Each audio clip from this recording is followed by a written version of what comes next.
in an 8 or 9 day span, I think that 6 or 7 of those days included the message, it might happen today.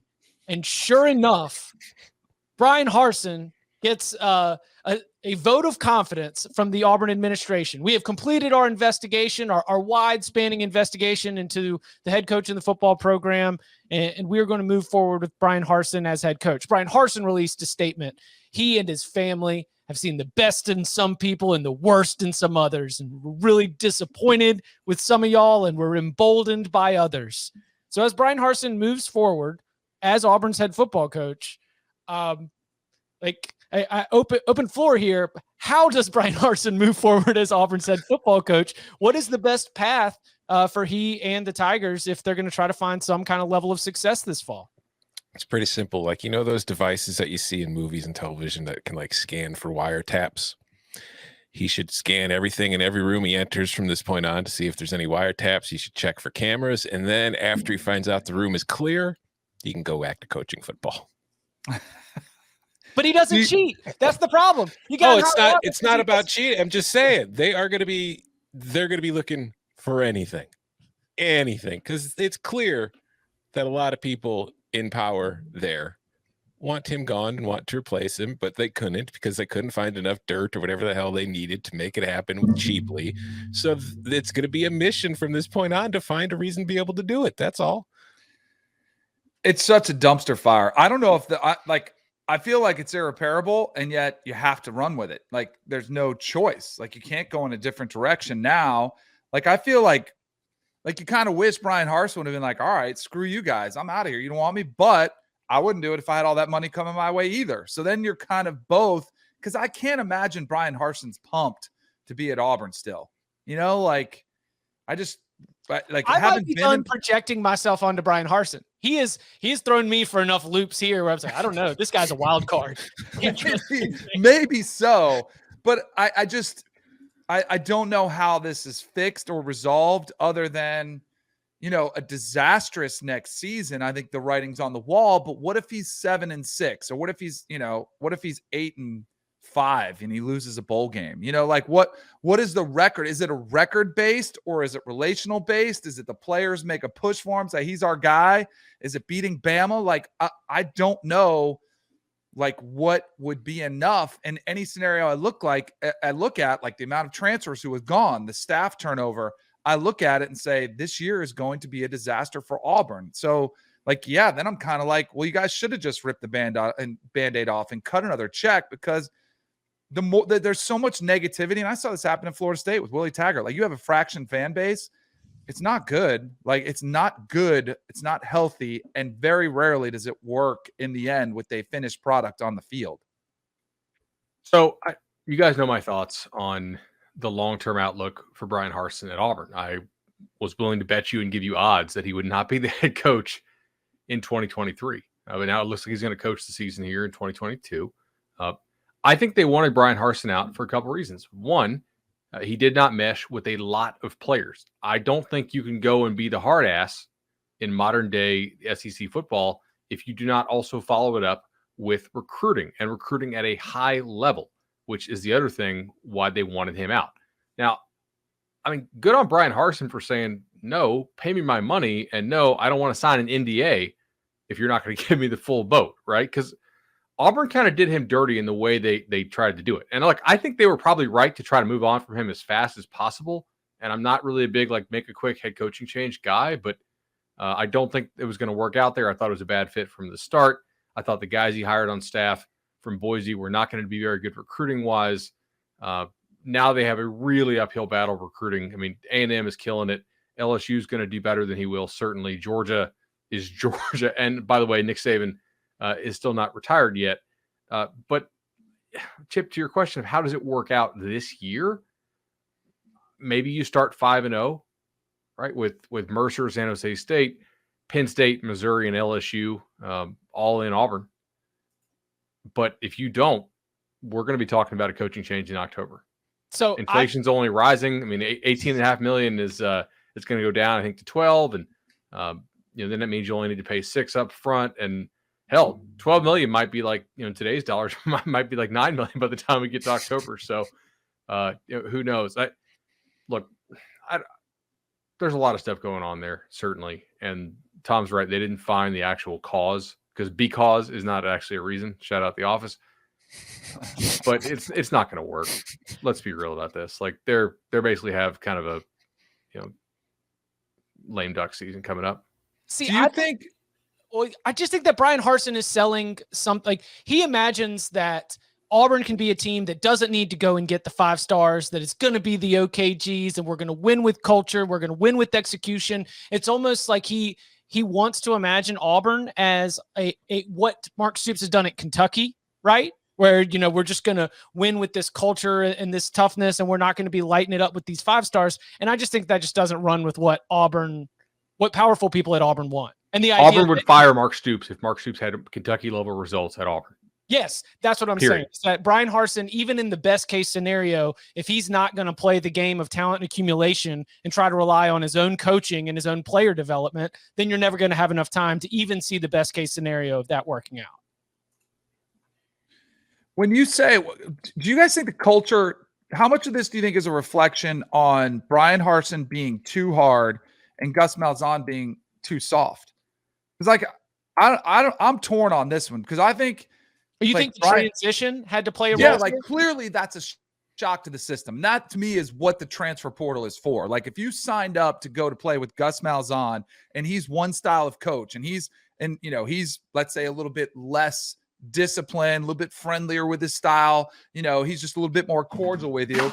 And then all of a sudden, let's say you get a coach like Bryan Harsin, who's the total opposite of that. He's a disciplinarian. He wants to come in. Like, there's going to be a weed out process with the players. And I totally get that aspect of it.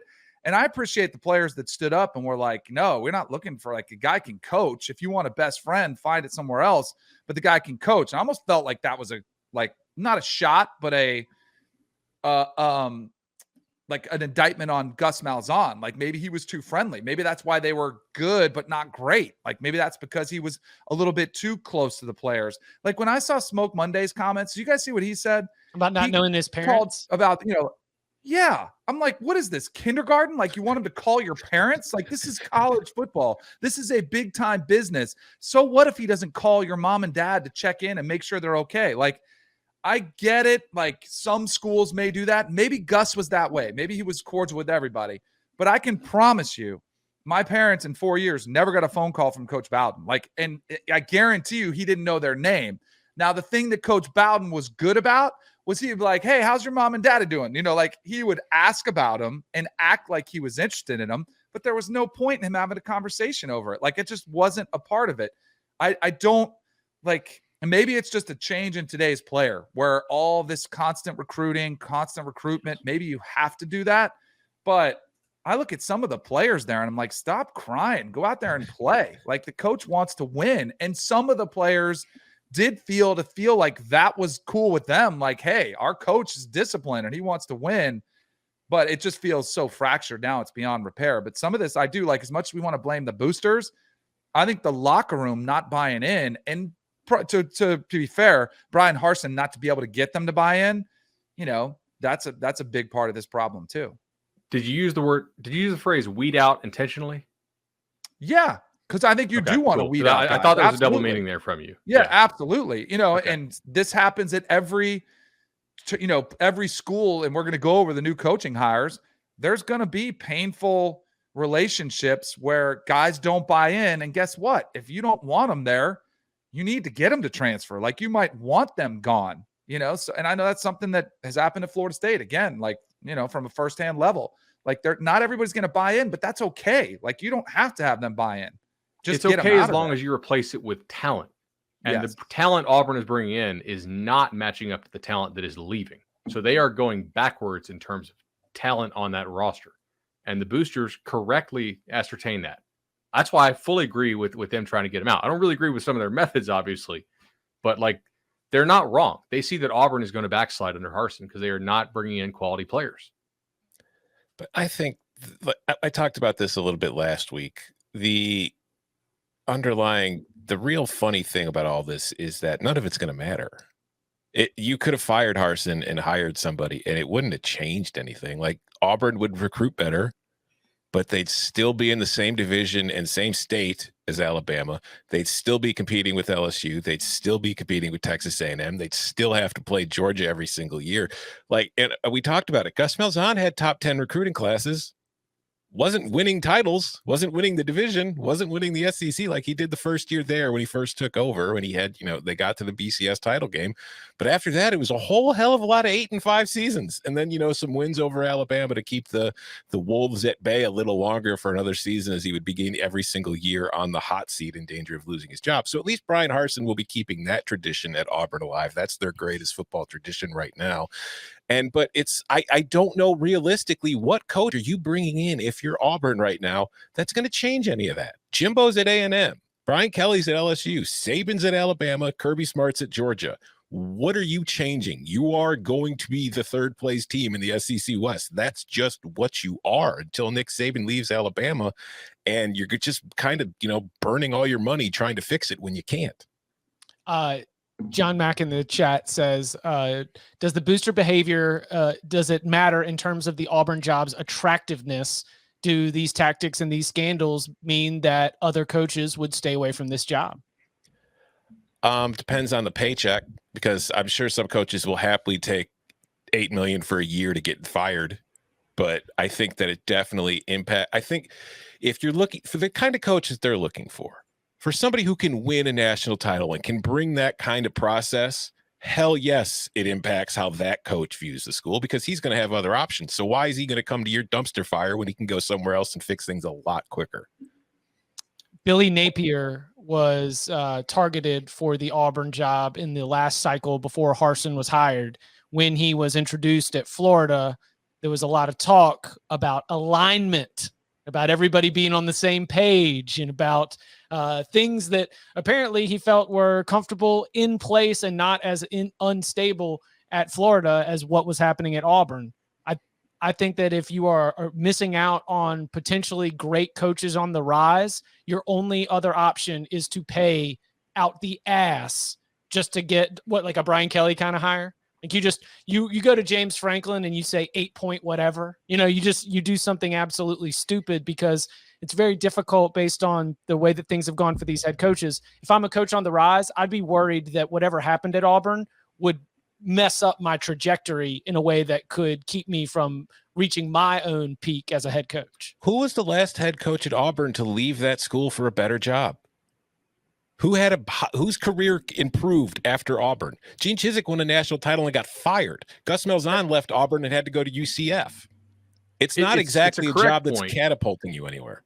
It's also not really like, it doesn't see itself as a stepping stone job. And I don't know that it necessarily should. Like, to me, Auburn is a top 20 job. It's not a top 10 job. Like, is a top 20 job a stepping stone job? Where are you stepping from Auburn to? I guess if you really kind of shot the gap and hit it right where you were killing it, right as maybe Georgia opened or something like that, or Ohio State, I guess. Chase Edwards in the comment section, if that was Tom was smiling at, that was Tommy Tuberville's a center in Alabama now. I guess that's a step up. It's a pay decrease, though. Some of this is going to, like, I think that even post this shenanigans with Harsin, I think Auburn will be more attractive than it was during the search that got them Harsin, because you're going to have an AD who the boosters actually support, and a president who the boosters actually support. And I don't think that was the case during the Harsin search. You had a president that they believed was going to be out pretty soon, and an AD picked by that president who I don't think the boosters really wanted to have quite as much AD power as he did. I think now, look, the boosters may be running this thing, but at least they'll be aligned with the people who have those nominal titles going forward. When is a school going to figure out they're wasting so much money on things that don't matter and start spending it on things that do? And I think Auburn would be the perfect school to figure this out. Like books? Huh? No, yeah. No. So here's what I mean. We should sell Auburn that we can do a better job than Bryan Harsin for a heck of a lot cheaper. Because I'll take the head job. I'll be the face. All right. I'll be the face of the program. I'll go out and recruit. Pay me $2 million. We'll give all you guys $1 million. We're still way under. We can still go out and hire a really good staff, Bud can run the defense. Tom can be the offensive run game guru. And Chip, you can be the coach of culture. Like that Yes, can be right. your thing. And then Gotta all we get got, out. we'll bring back Barton. We'll get the whole band together. We'll get Barton in here. He'll be our GM. And guess what? So we're only at about $3 million.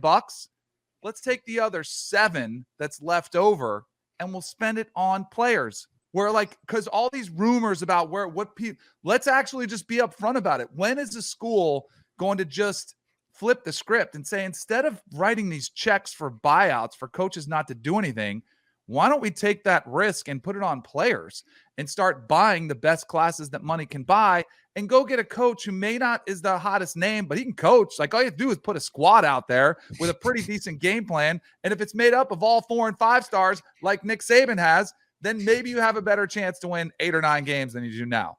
Somebody's got to figure this out. You All right, buy Dan, I me got a plan. 5. You buy me 5 5-star offensive linemen and a 5-star running back, and I will coordinate the hell out of our run game. We could probably get 5 5-star offensive linemen for like, $4 million a year. Yeah.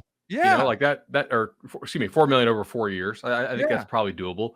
Like it's what's it take? Maybe. So first of all, we would not host our junior day on the same day that Alabama hosts theirs. Like even if we scheduled ours first, which Auburn did schedule theirs first, once Alabama's like, hey, ours is this day, we're like, weather concerns, right? We're gonna move it to this day because we're just like that's a market inefficiency that I don't want to like go up against. And then B, like we know who the players are, right? In the 7-on and the trainer community, and like, all right, so you need 20,000 to get a bus of these 4 and 5 stars to my junior day.